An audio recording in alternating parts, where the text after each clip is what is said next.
Love birds म्हणजेच प्रेमी युगुलांचे शहरात ठिकठिकाणी खुल्या जागेमध्ये अड्डे झाल्याचं आपण बघतो आहोत. होय, अड्डे म्हणजे बिनधास्तपणे हे प्रेमी युगुल रस्त्याच्या कडेला, जॉगिंग ट्रॅक, पार्किंग किंवा कॉलेज कॅम्पसमध्ये देखील एक प्रकारे आपल्या प्रेमाचं प्रदर्शन करताना दिसत आहे. आपण पब्लिक प्लेसमध्ये आहोत ह्याचं देखील त्यांना भान बरेचदा नसतं. नाशिक शहरातील जॉगिंग ट्रॅक, उद्यान हे तर प्रेमी युगुलांचे अड्डे बनलेत.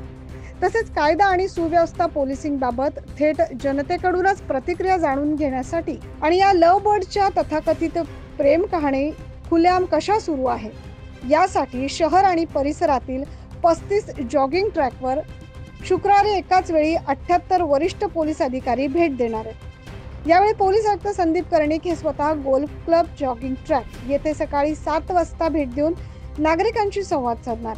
नाशिक शहरातील कायदा आणि सुव्यवस्था अबाधित ठेवण्यासाठी पोलिसांनी नागरिकांकडून प्रतिक्रिया घेण्यास सुरुवात केली आहे. आयुक्त संदीप कर्णिक यांच्या संकल्पनेतून हा आगळावेगळा प्रयोग शहरात एक अभिनव पद्धतीने पहिल्यांदाच राबवला जाणार आहे. नागरिकांना पोलिसिंग बाबत काय वाटतं, शहरात होत असलेल्या अशा विविध प्रकारांबद्दल नागरिकांच्या काय सूचना आहेत, त्यांचं काय म्हणणं आहे हे ऐकून घेण्यासाठी हा उपक्रम राबवला जाणार आहे.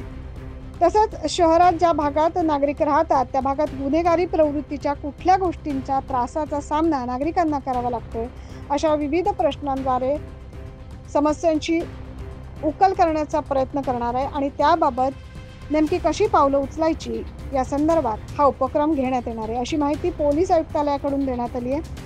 तेव्हा नागरिकांनी या उपक्रमाला भरभरून प्रतिसाद द्यावा असं आवाहन देखील पोलिसांकडून करण्यात आलंय. Bureau report 9 news Maharashtra.